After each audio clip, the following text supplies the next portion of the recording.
Hola, ya dentro de pocas horas, el próximo domingo, los colombianos tenemos una cita con la democracia para la votación de la primera vuelta presidencial. Hoy nos acompaña uno de los candidatos que, según las últimas encuestas, tiene altas probabilidades de pasar a segunda vuelta. Su nombre es Federico Gutiérrez, pero casi todo el mundo lo llama Fico. Federico Gutiérrez se siente en su salsa cuando está en la calle, cuando sale y se encuentra con la gente, y así lo hizo durante su alcaldía de Medellín y ahora en su campaña. Y hoy lo tenemos aquí para conversar sobre la visión de país que le propone a los colombianos. Candidato Federico Gutiérrez Fico, bienvenido a Conectados. Hombre Álvaro, muchas gracias por esta invitación, a vos, a toda la gente que nos ve. Y bueno, a pocos días. Ya falta muy poco. Estamos listos y con todo el ánimo, hombre, para seguir avanzando y cuidar y cambiar muchas cosas en el país para mejorar. Federico, muchas gracias por haber aceptado esta invitación, de verdad. Es un placer tenerte aquí en el escenario de los medios públicos de Colombia. Y quería empezar esta conversación preguntándote por el tema de la causa. ¿Cuál es la gran causa que está detrás de la intención de ser presidente de Colombia? Todos los líderes, los políticos, los hombres que han generado transformaciones en las sociedades lo han hecho con una causa. En el caso de Federico, ¿cuál es? Unir a Colombia. No más polarización, no más peleas, pero sobre todo generar unos cambios que nos permitan tener un país diferente, sin hambre, donde avancemos en temas de superación de pobreza de una manera radical y clara, lucha contra corrupción, violencia, y que podamos salir adelante como país. Álvaro, Colombia tiene todo, y duele hoy ver 20 millones de colombianos en situación de pobreza, 7 millones en extrema pobreza, y donde vemos un modelo muchas veces basado en que quienes más tienen cada vez más, y quienes menos tienen cada vez son más pobres. Eso no puede pasar, tiene que haber mayor redistribución. Creo que tiene que haber un nuevo contrato social sin poner en riesgo el país, sin poner en riesgo el sector productivo, sin poner en riesgo los empleos y sin poner en riesgo las familias. ¿Se siente que en este momento todo eso está en riesgo? Hay muchas cosas en riesgo, claro que sí, porque es que cuando hay modelos populistas y autoritarios en el camino, vemos lo que le terminó ocurriendo a algunos países. Yo soy de los que siento que hay que hacer cambios. ¿Cómo no vamos a hacer cambios? Por supuesto, pero los cambios tienen que ser para mejorar. Los cambios no pueden ser para empeorar. Colombia, lo que no le puede ocurrir es dar un salto al vacío sin paracaídas, como le ocurrió a Venezuela, a Nicaragua, o como le está ocurriendo a Perú o a Chile. Es que ahí tenemos los espejos muy cerquita de lo que está ocurriendo en la región. Entonces yo sí siento que hay riesgos, y sobre todo que hay quienes representan odios, y el odio no es un buen consejero. Uno debe llegar a gobernar es a unir, no para tomar venganza frente a otros, que es lo que quieren otros. Y ahí sí hay unos modelos y unas diferencias sustanciales de cómo se ve la política, de cómo se ve el país a futuro. Federico, si miramos para atrás, tanto en la vida personal como en la vida pública, ¿cuáles son las raíces de esa causa que usted está teniendo como fundamento para proponerle esta visión de cambio al país, esa de unir a Colombia? Hombre Álvaro, mira, yo no vengo de ninguna familia política, ni de una familia adinerada. Yo vengo de una familia de clase media trabajadora, de un papá que salió de Armenia a estudiar a Medellín con mucho esfuerzo, una mamá que salió de Pereira a Medellín a estudiar también con mucho esfuerzo.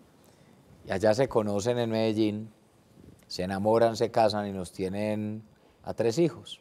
Tengo 2 hermanas, Catalina, Juliana y yo.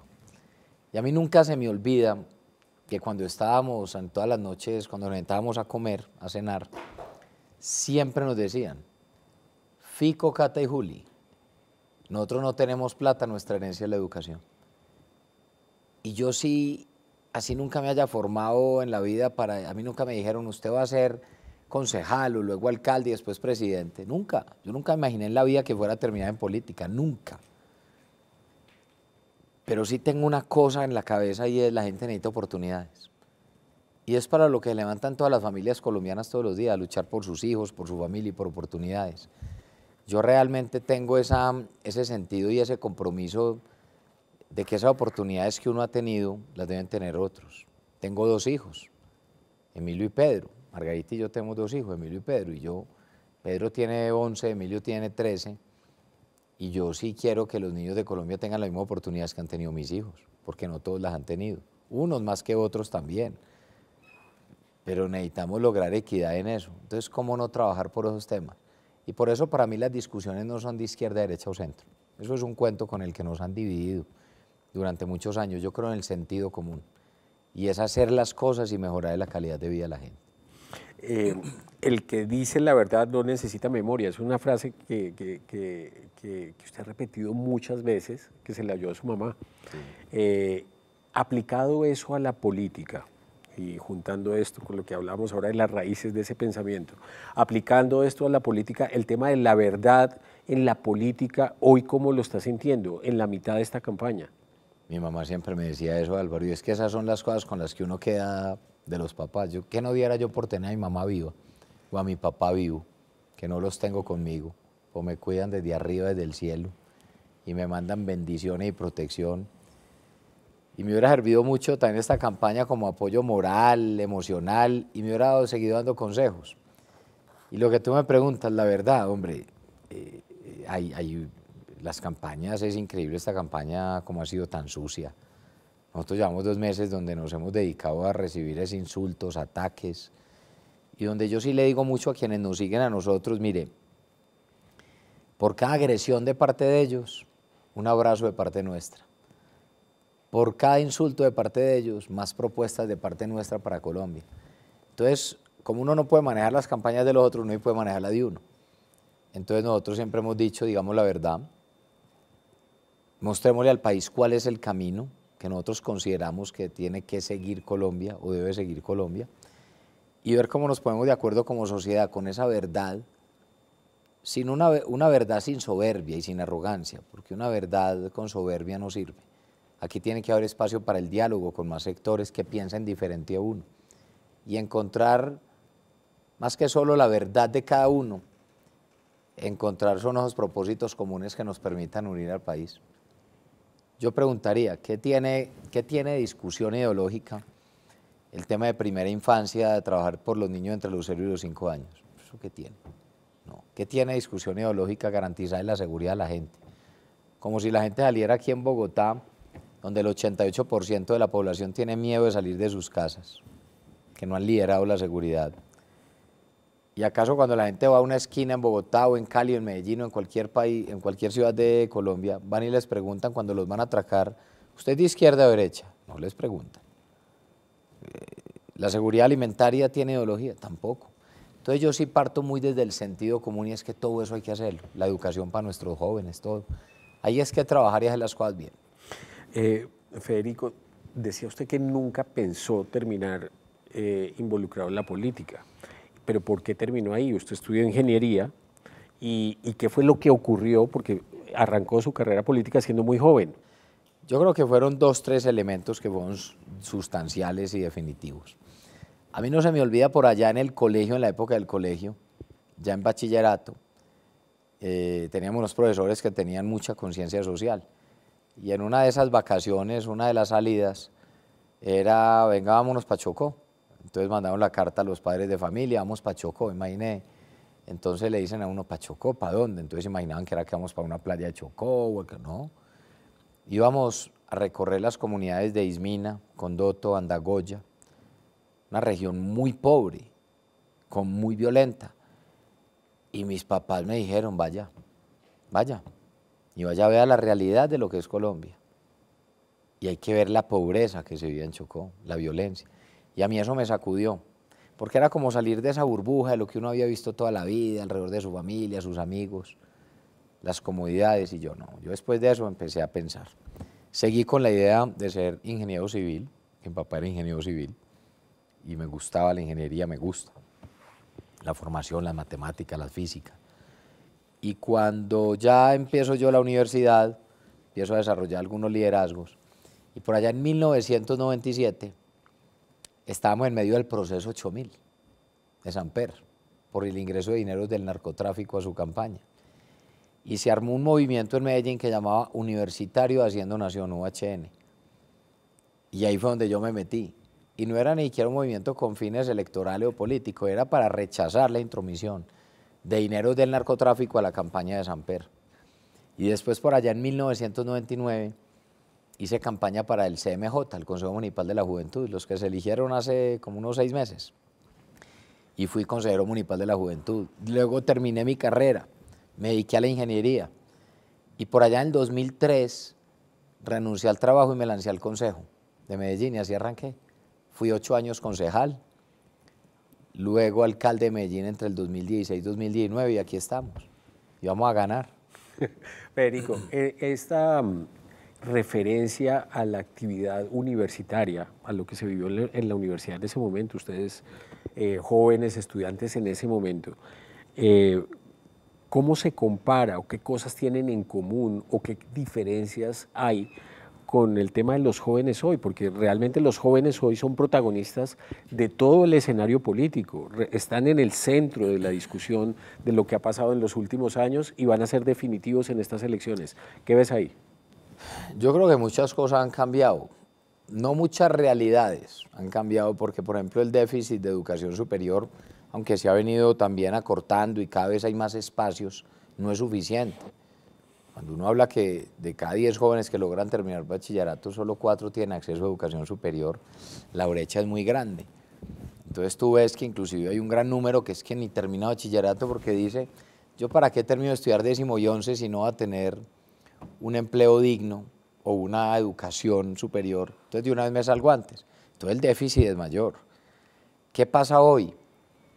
Que hoy hay más canales de comunicación, más redes, y eso hace que la gente esté conectada en el mundo y que se puedan hablar más y que se puedan reclamar más por los derechos. Yo entiendo a los jóvenes cuando hacen estos reclamos, yo estoy del lado de los jóvenes. Yo como presidente voy a garantizar la protesta social, me parece que es un triunfo de las democracias, la protesta pacífica.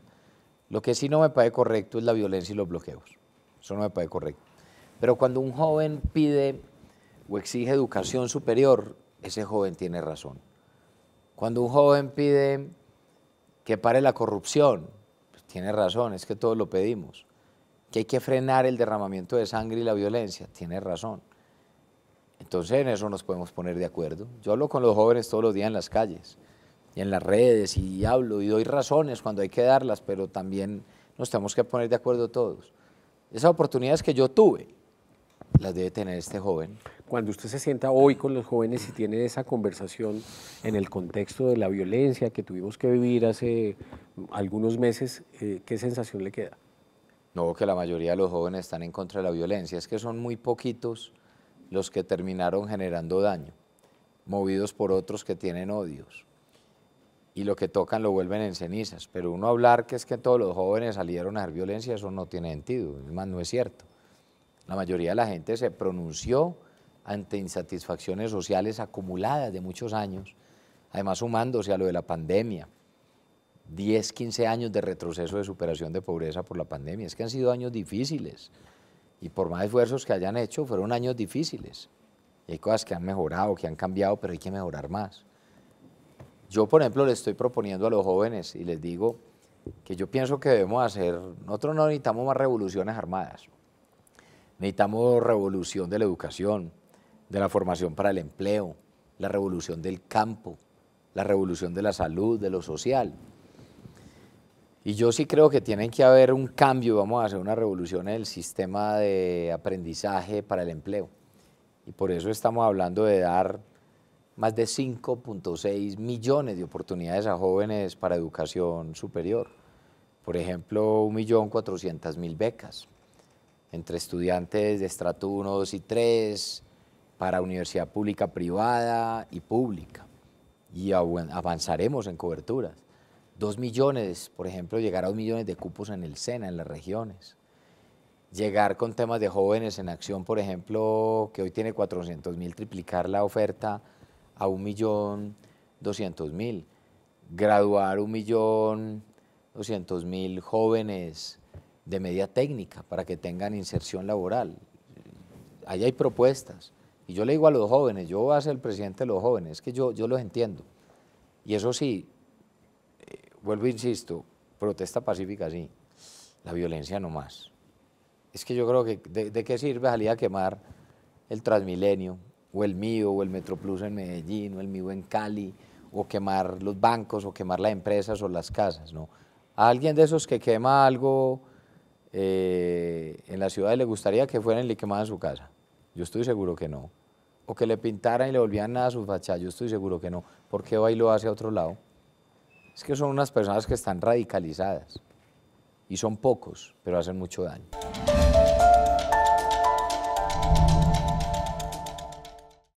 Fico, usted es muy paisa y en esta campaña usted ha visitado todo el país, todas las regiones. ¿Eso cómo funciona? El hecho de que usted llegue a la costa o llegue al sur de Colombia o llegue al occidente, llegue al valle, llegue a las otras costas o al otro extremo del país o a San Andrés. El tema de regiones en Colombia, ¿usted cómo lo ve? ¿Qué importancia tiene para, digamos, trazar un futuro donde las cosas funcionen mejor en este país?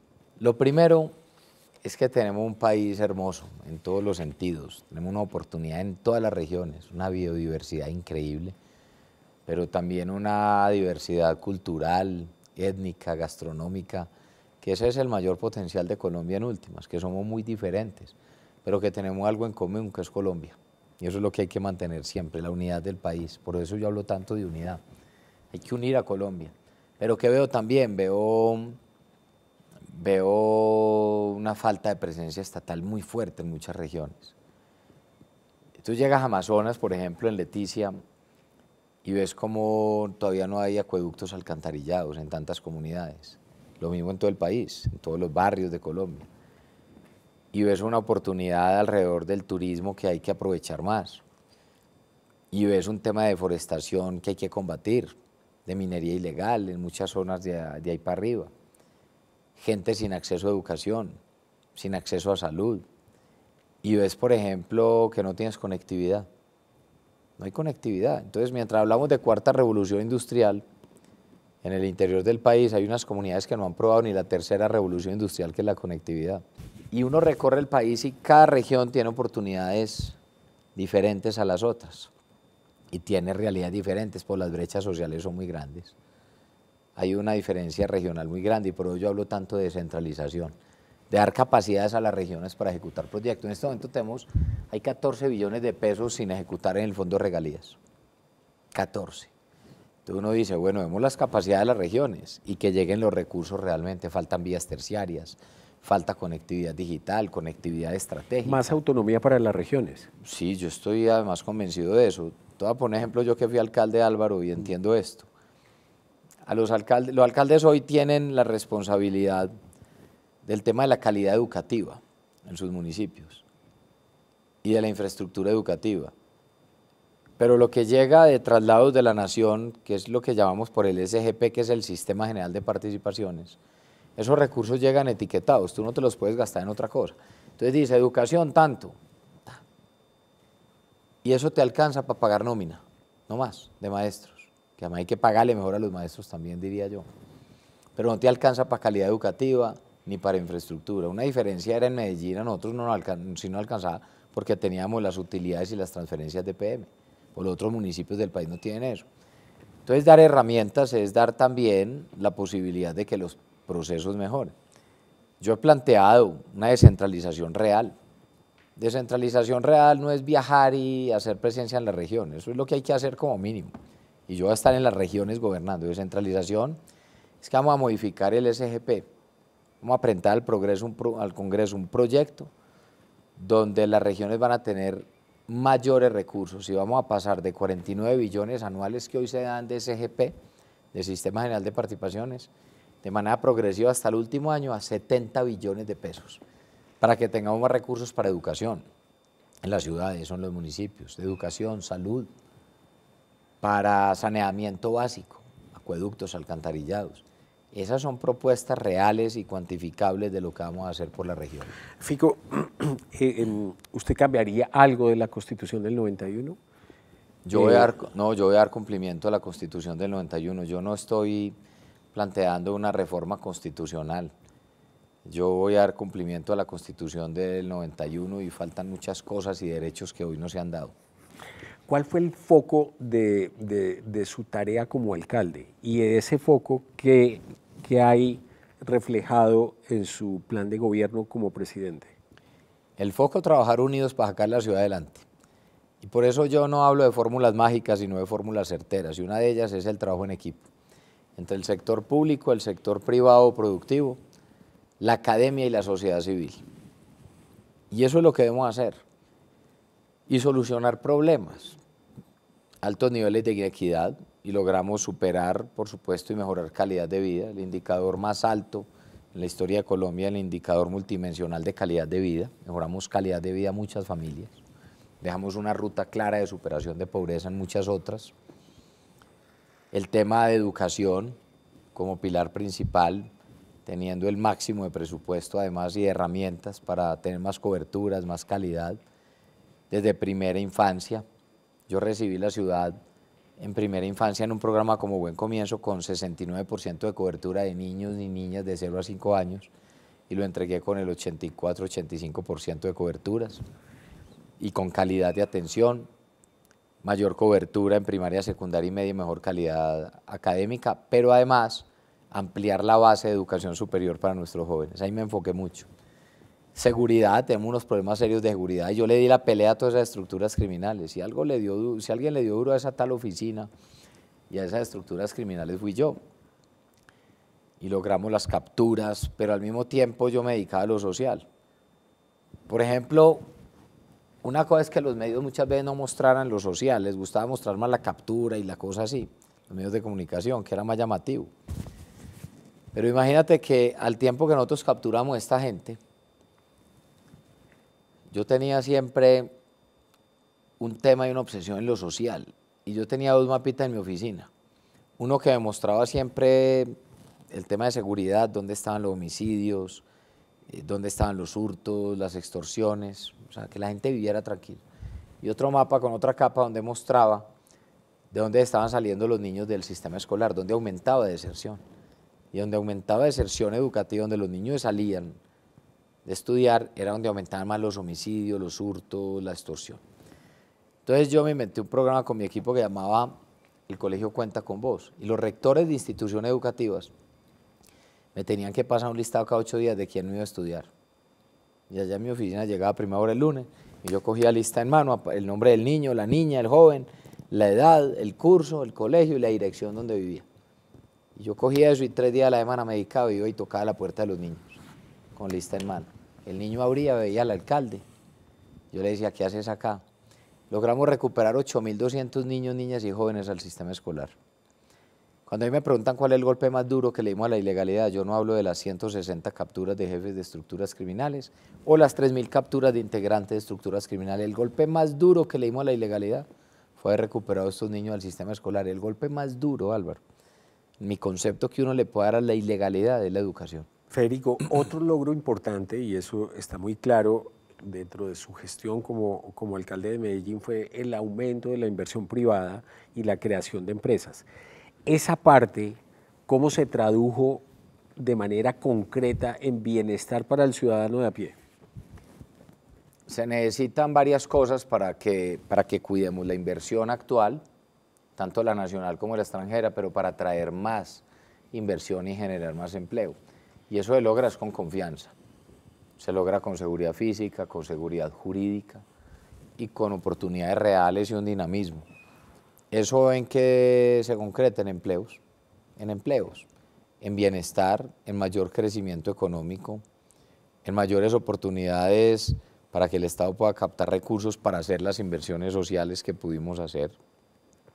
Porque es que el sector productivo es fundamental y la inversión local y extranjera es fundamental. Y eso es lo que hay que dinamizar. Y yo, por ejemplo, ahora que veo la fuga de capital, especialmente en Perú y en Chile, donde han salido más de 50.000 millones de dólares, por temor y por miedo de lo que está pasando, Colombia puede atraer esa inversión.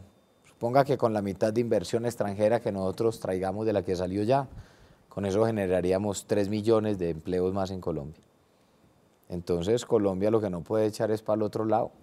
Colombia lo que no puede hacer es echar el salto al vacío. Es claro que vamos a ver cambios, pero que cambios que sean seguros. El Estado, bajo esa visión, pues tiene que apoyar y propiciar un entorno positivo y amigable para la inversión, para la creación de empresas. Desde su punto de vista, ¿qué les corresponde a las empresas hacer por la gente, especialmente ahora que las personas están viviendo una situación difícil por tema de la pandemia, por tema de la pobreza, un entorno social conflictivo y complicado? Yo lo que le quiero decir al sector productivo es que necesitamos un Estado socio y no verdugo. ¿Y eso qué quiere decir? Que los vamos a acompañar y los vamos a ayudar para que generen más empleo. Pero aquí también tiene que haber un compromiso del sector productivo de pagarle mejor a su gente. A la gente hay que pagarle mejor. Es que qué cosa más importante de una compañía o una empresa si no es el talento humano. Las utilidades como se logran con un equipo de trabajo. Y yo, por ejemplo, ahora viendo el problema que tienen millones de hogares colombianos de bajos ingresos, que están en pobreza y que no alcanzan a comprar las 3 comidas al día porque el precio de los alimentos se disparó en un 25-30% la inflación, pero que además ganan poco y el salario mínimo, por más que haya aumentado, no alcanza. Entonces yo le he propuesto a los empresarios del país que entreguen un bono de gratitud económica para ayudar a aliviar la crisis social que se vive hoy en las familias. Y que ese bono de gratitud económica corresponda a ese crecimiento económico y a esa mayor utilidad que han obtenido en los últimos años. Es que si nuestra gente que trabaja para una empresa no está bien, pues la empresa no va a estar bien y no van a ser productivos. Yo creo que es muy importante eso. Lo otro, yo creo que debe haber una mejor redistribución. Ojalá los empresarios se sienten con su empleado a definir metas y decir, mire, si pasamos estas metas y mayores utilidades, va a haber una repartición del 10-15% de las utilidades entre todos los empleados. Mejora la productividad, pero además mejora la economía barrial, se aumenta el consumo, porque esa platica que le llega a otras personas tienen para comprar más cosas y se dinamiza también la economía, por sobre todo si ayuda a superar las dificultades sociales. Fico, si usted es presidente, ¿qué propone para crear más empresas en Colombia, para que sea más fácil? Crear empresa en Colombia es complejo. Entonces tenemos un programa, por ejemplo, que se llama Mi Empresa en un Día. Mi Empresa en un Día. Y lo que consiste es que va a ser que hoy se necesitan 13 trámites en línea y vamos a pasar de 13 trámites, entonces aquí hay unos decretos de eliminación de trámites, pasar de 13 a 5 trámites en línea, gratuitos y virtuales. En un día se pueda conformar una empresa y que empiece a generar empleo. Exención tributaria además durante los 5 primeros años de vida de la empresa, que es el momento más complejo de las empresas porque es lo que se llama el Valle de la Muerte. El Valle de la Muerte, entonces se van quedando ahí colgados, empiezan a pagar el impuesto al Estado, no alcanzan a ver las inversioncitas. No, vamos a darles esos estímulos y que la economía definitivamente pueda disparar también y que puedan generar empleos formales y empleos de calidad. Dinamizar la economía.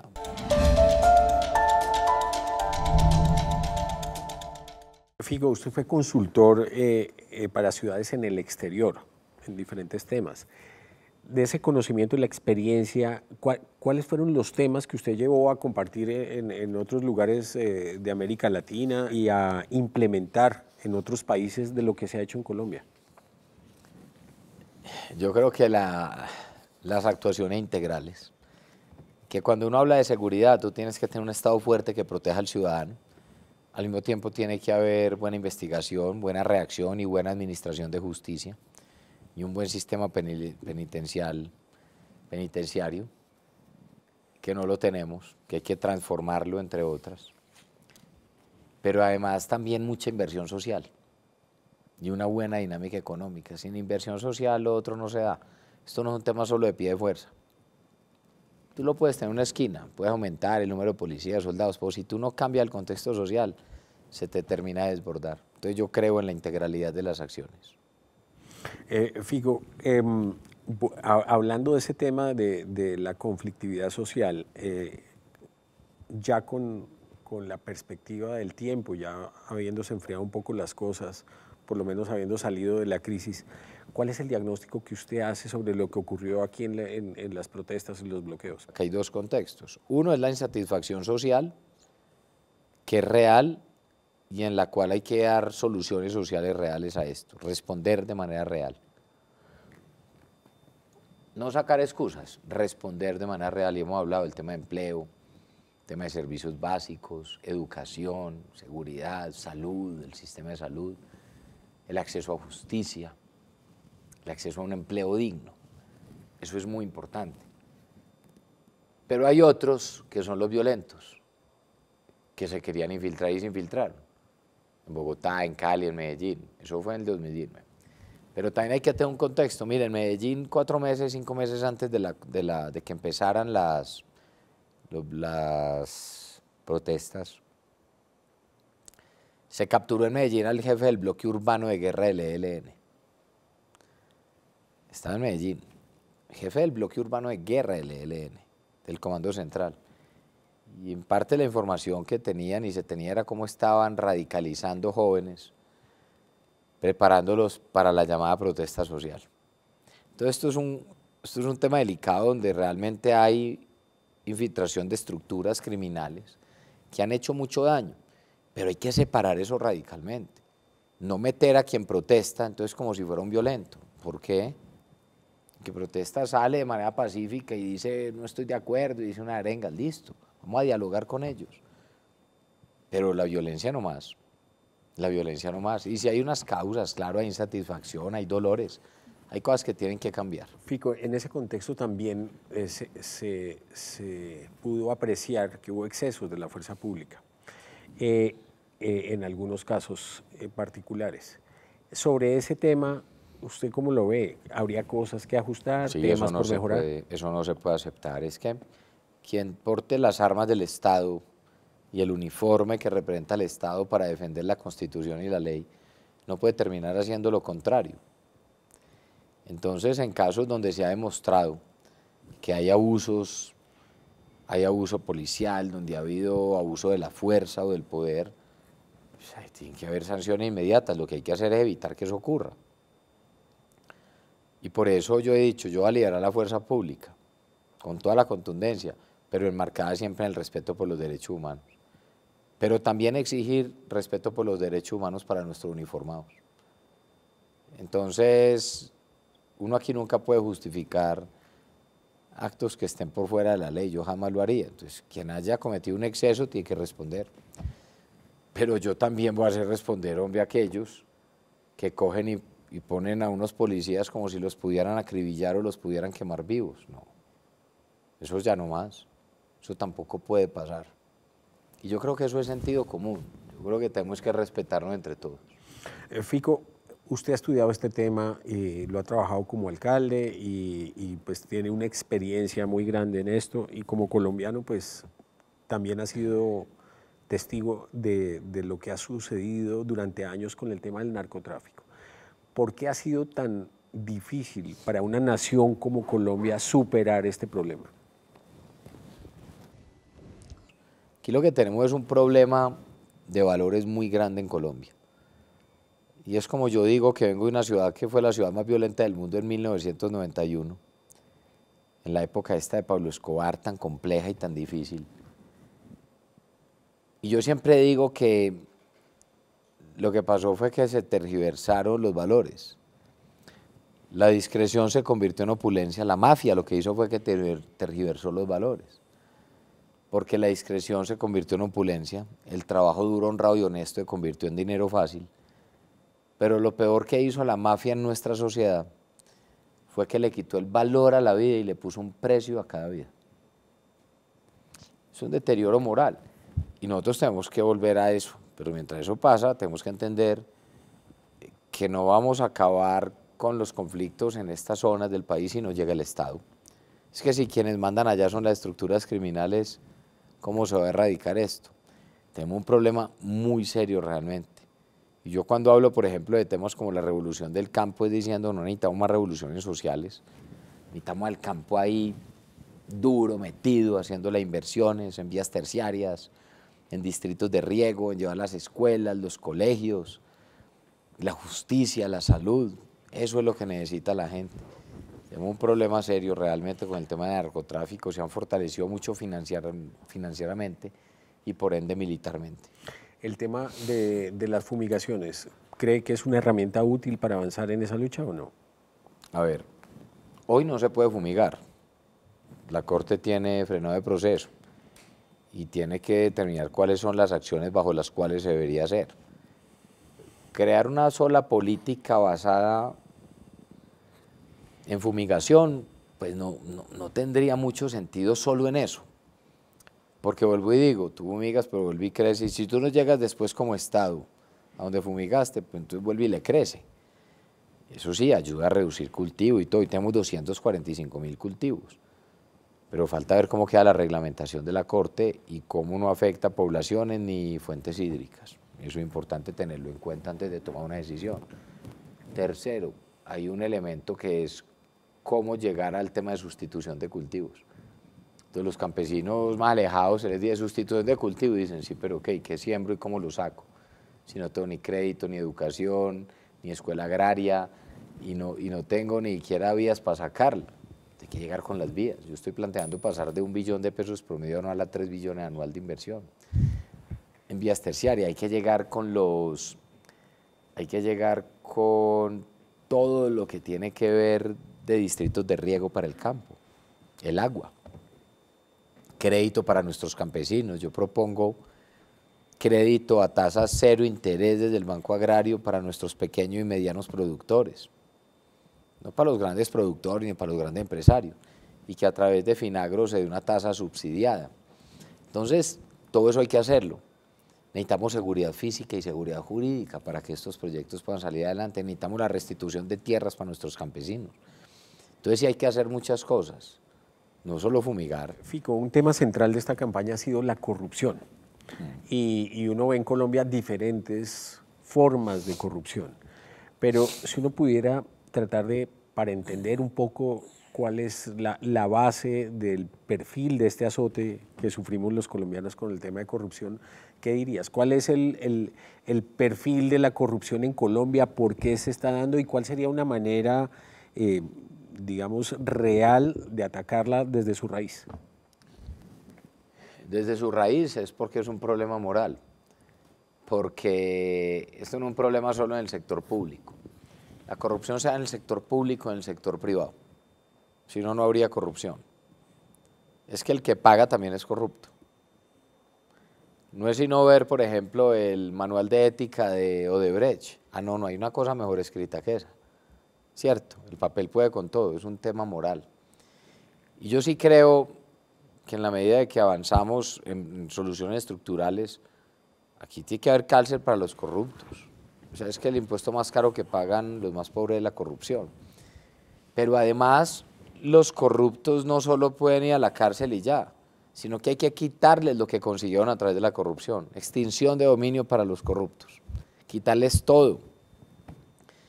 Y que sepan que les duele, porque cuando vayan a la cárcel sepan que salen pobres. No es que van a la cárcel 3, 4, 5, 6 años y después los ves vos en Miami disfrutando de sus yates a través de la corrupción. No puede ser. Todo este tema de criminalidad y de corrupción están ligados con la justicia. Desde su punto de vista, ¿cuál es el gran problema de la justicia en Colombia? La politización de la justicia, la falta de justicia oportuna al ciudadano.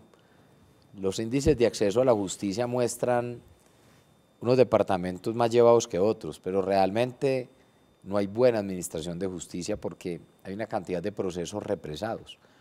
Entonces, cuando uno habla de una reforma a la justicia, mucha gente puede pensar, ¿no? Entonces, ¿qué van a proponer? ¿Una corte, 2 cortes? ¿No? En eso nos hemos ido toda la vida. Yo no estoy planteando cambiar eso. Yo estoy hablando desde cómo tiene que haber una descongestión de la justicia y hablo a todo nivel, de la justicia ordinaria, hablo desde los jueces de paz, desde las comisarías de familia, desde las inspecciones, que es lo que pasa en las ciudades, que yo fui alcalde. ¿Y qué es lo que busca una mujer, por ejemplo, agredida como justicia? ¿Qué quiere de justicia? Hombre, que cuando va a una comisaría de familia a poner un denuncio de maltrato intrafamiliar o de abuso para ella o para uno de sus hijos o sus hijas, Entonces no es que le tengo que volver a la casa con el victimario mientras le resuelven sus procesos que quedan atrancados años. La revictimizan. Nosotros en Medellín, en la alcaldía, logramos descongestión del 100% de procesos de comisarías de familia e inspecciones. Eso es restablecimiento de derecho a mujeres y a niños. Y también en todo el sistema judicial, el tema de la digitalización de los procesos, de utilizar blockchain, tecnologías de cuarta revolución industrial, inteligencia artificial. Yo sí creo que la administración de justicia es fundamental para poder tener un país también en paz y cuidar la democracia. Sí se necesitan reformas para agilizar los procesos. La JEP, desde su punto de vista, está cumpliendo con su rol, hace bien las cosas. Mira, yo no estoy planteando ni acabar la JEP ni reformarla. Yo dar cumplimiento a los acuerdos de paz. Y la JEP es la que se debe ganar la propia confianza de los colombianos, con la celeridad en los procesos y de acuerdo a los fallos de que quienes cometieron graves delitos en el marco de este conflicto tienen que responder y tienen que pagar.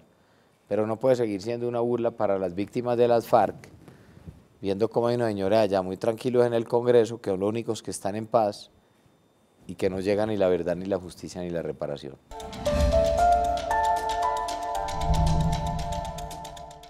Federico, otro tema central de discusión, y en eso sí ha habido, digamos, diferentes posiciones por parte de los candidatos, ha sido el tema de las pensiones, que afecta a todos los colombianos, ahora, en el futuro y a todas las generaciones. Sobre ese punto en particular, ¿usted qué le propone a este país? Reforma al sistema pensional. Tiene que haber una reforma. Primera decisión, no se aumenta la edad de pensión, ni en hombres ni en mujeres. No la vamos a tocar, no se aumenta ni en hombres ni en mujeres la edad de pensión, tengan eso claro y estén tranquilos. Segundo, tenemos 3 millones de adultos mayores en condición de pobreza que ya no accedieron a una pensión y están en pobreza, hay que darles una mano. Entonces, ¿qué hay que hacer? Hay algo en el sistema que no funciona y no es ni equitativo ni es sostenible en el tiempo, y es que las pensiones altas hoy son las que reciben los subsidios del Estado, en vez de ser las pensiones más bajas las que reciban el subsidio del Estado. Entonces, nosotros, ¿qué estamos proponiendo? Primero, mantener el sistema mixto, mantener Colpensiones y mantener los fondos privados de pensión. Pero que además quisiera hablar primero sobre eso. A los 18 millones de ahorradores en los fondos privados de pensión, les quiero decir que no se preocupen porque ese ahorro es individual y no es del Estado. Y conmigo en la presidencia esa plata se les va a respetar y se les va a cuidar. El otro se las quiere expropiar y se las quiere robar. El mismo modelo de lo que hicieron en Argentina, que falló, le sacaron la plata a la gente de las pensiones y entraron en un caos inmenso. Ahora bien, ¿qué hay que hacer? Son más o menos 20 billones de pesos anuales del presupuesto que se van para subsidiar las pensiones más altas. Eso tiene que cambiar y que vaya a subsidiar las pensiones más bajas. Quienes ya se hayan jubilado bajo ese modelo y tienen los derechos adquiridos, garantizarles esos derechos adquiridos y esa pensión como la tienen, no se le modifica. Quienes entraron en el último cuarto de milla, que son quienes pasaron de fondos privados de pensión a Colpensiones, a cotizar en los últimos 10 años, se le mantienen sus condiciones. Pero a futuro muchas cosas tendrán que cambiar, porque es la única forma de tener un modelo que sea sostenible en el tiempo, donde los jóvenes accedan luego a esa pensión y los viejitos también, y que no colapse el sistema en términos financieros o de capacidades. Para quienes están en Colpensiones y cotizan sobre un salario mínimo, la modificación sería pasar de tiempo de cotización de 25 años de cotización a 22 años de cotización. Y que con esos ahorros del sistema y de manera eficiente logremos que los 3 millones de adultos mayores que hoy no tienen pensión, desde el día 1 de gobierno nuestro hasta el día 4, hasta el día y cuarto año, hasta el último día del cuarto año de gobierno, de manera progresiva empecemos a darles una mesada mensual de entre 330.000 pesos y 500.000 pesos mensuales. Y eso es acabar la pobreza en el adulto mayor, eso es acabar el hambre del adulto mayor, y es tener un modelo que sea equitativo y que sea eficiente. Y garantizarle derechos adquiridos a quienes ya los tienen, pero darle sobre todo futuro a quienes vienen de atrás en fila. Fico, el tema de impuestos. ¿Qué puede esperar el colombiano en tema de impuestos si usted es presidente? Lo primero es que aquí no se roben la plata, la lucha contra la corrupción. Recursos hay y que la plata también se ejecute. Luchar contra la corrupción. Segundo, más que estar pidiendo más impuestos y más impuestos todo el día, o aplicando y subiéndolo a las empresas o a las personas naturales, es que tengamos un Estado austero y eficiente. Y por eso en el programa de gobierno planteamos reducción del 10% de gasto inoficioso y de burocracia excesiva y llevar esos recursos que de forma acumulada en 4 años, más otros recursos de otras fuentes, pueden significar 20 billones de pesos que vayan dirigidos a educación, a salud, a vías terciarias y a otros temas sociales. Tercero, recursos hay, 14 billones de pesos sin ejecutar en las regiones del Fondo de Regalías. Vamos a dar las herramientas a las regiones para que puedan ejecutar los recursos. Tenemos 20 billones de pesos de activos de la mafia que se administran. Eso no se debería administrar, se debería es vender, extinción de dominio y venderlo. Eso se presta para corrupción además. Y yo lo que hablo es monetizar esos activos de la mafia, monetizarlo en activos fijos permanentes que vayan dirigidos a educación, a salud, a vías terciarias y oportunidades también para el campo y otras fuentes. Y de ser necesaria una reforma tributaria, luego de tener este análisis o el análisis real económico del país, porque hay que ver también el año entrante, por ejemplo, con el comportamiento del precio de los combustibles o del petróleo o del precio del barril, si mantiene el comportamiento el año entrante, por ejemplo, se tendrán 10 billones de pesos adicionales de ingresos por temas de petróleo. Por cada dólar que aumenta el barril del petróleo son 400.000 millones de pesos más para el presupuesto nacional. Entonces esto no es hacer reformas porque sí, si hay quien necesidad una reforma en un país donde hoy tenemos 7% de déficit del PIB, que son 83 billones de pesos, y tenemos 64% de deuda, pues quien diga hoy que definitivamente rechaza o no hará una reforma tributaria le está diciendo mentiras. Yo lo que estoy diciendo es de pronto se necesita, pero primero hagamos todos estos cambios y estos ahorros desde el Estado para ver cómo hacemos y no seguir cargándole más obligación al sector productivo como si fuera un arbolito de Navidad o a la gente. Fico, usted ya le hizo un llamado al ELN a propósito del cese al fuego que anunciaron para la época electoral. Si ese llamado en el futuro recibiera una respuesta positiva y usted fuera el presidente de Colombia, ¿cómo entendería que debe ser ese proceso de paz con ellos? ¿Habilitaría a esos jefes del ELN que están en Cuba para un diálogo eventual? ¿Qué piensa, cómo debería ser eso bajo su visión? Sería de la siguiente forma. El ELN hace pocos días le dijo al país que anunciaba un cese unilateral al del fuego hasta la primera vuelta. Entonces nos preguntaban a nosotros qué opinábamos y yo dije, pues es que yo creo que eso es lo que deberían hacer ya de manera indefinida.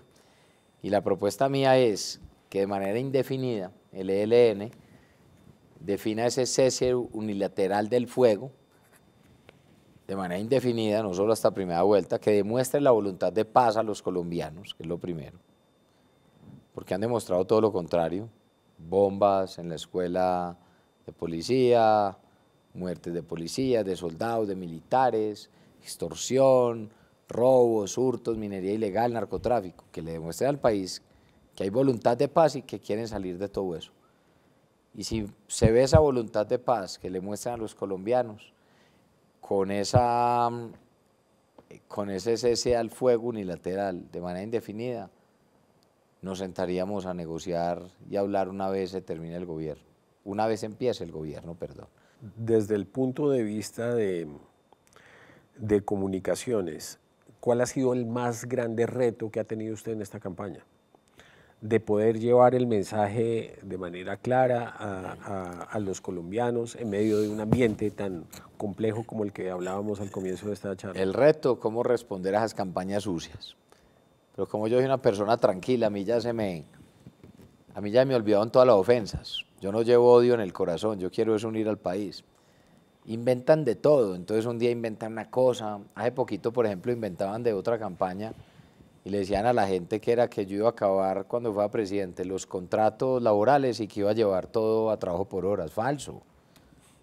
Pura paja, puro cuento, no se coman de historias. Nosotros cada vez le vamos a dar más derecho a los trabajadores y quiero es que les pague mejor. Entonces, yo creo que uno de los retos es estar respondiendo día a día a eso.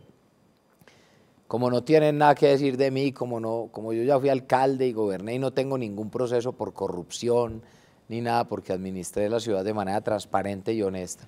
Entonces inventan cosas y dicen, que el continuismo, que el de Uribe, que otro. Mire, primero yo no me voy a poner a hablar mal de los expresidentes. Yo a cada uno le reconozco lo que hizo por el país y yo cuando llegue a la presidencia voy a mirar hacia adelante y los vamos a convocar a los expresidentes a la comisión asesora de Relaciones Exteriores y vamos a hacer eso, pero el que va a gobernar soy yo.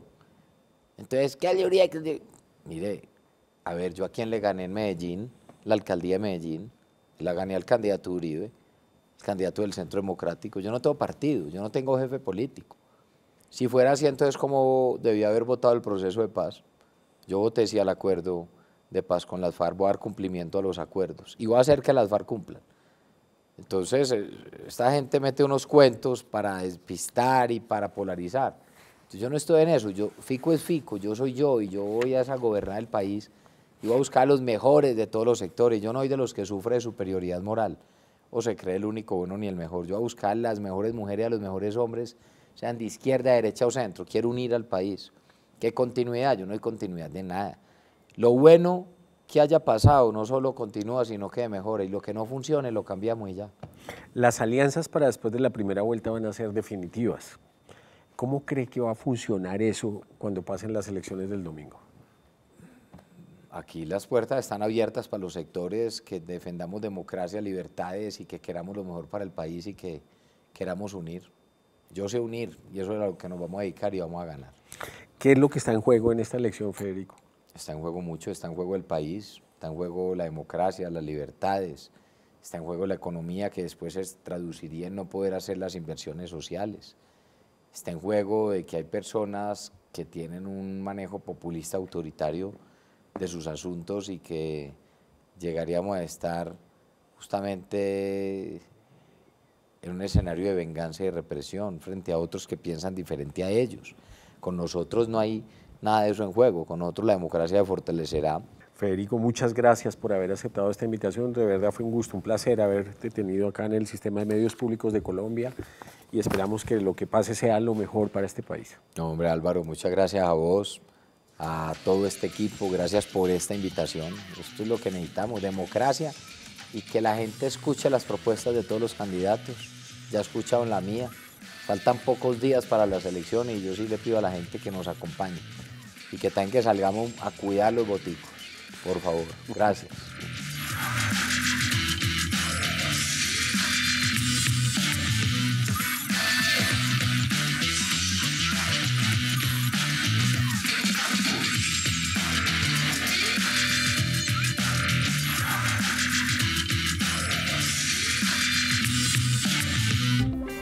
Este contenido es financiado por el Fondo Único de Ti.